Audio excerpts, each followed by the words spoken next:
Hey everybody, it's Amanda from Hudson Valley Soapery. So today you're watching me make another one of my best-selling bars, and this bar literally sold out at one market, and I think I had it on my Etsy shop for a couple of weeks. I don't remember if any of it sold, but this is my sea salt and sage bar. The original design for this was on my thin line pour video, and I'll put a link to that above. But this time I decided to try something that I did for my Fiddlehead Fern soap, which I don't believe I recorded, but it's the strainer technique where you pour your soap through a strainer that has the sides of it are slats and not holes. So it just gives like a little extra pizzazz. So you see I'm just pouring on top of each other here. And it just gives that a little extra something in the soap.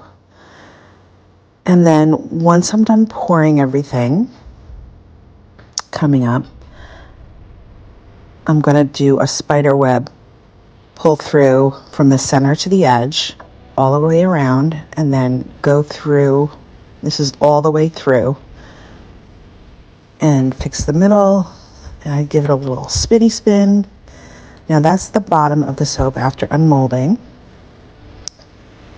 And we're splitting it with our log splitter here, or loaf splitter. And now I'm just cutting 4-inch sections, and then each section I will turn 90 degrees. Okay, so I'm cutting the rest of my bars, and I might speed this up a little bit just so you don't have to sit through all of it. So let's get through that.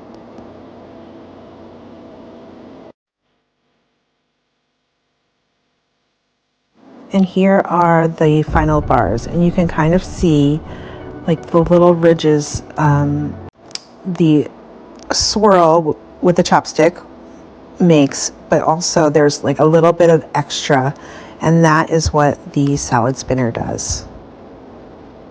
Thanks for watching.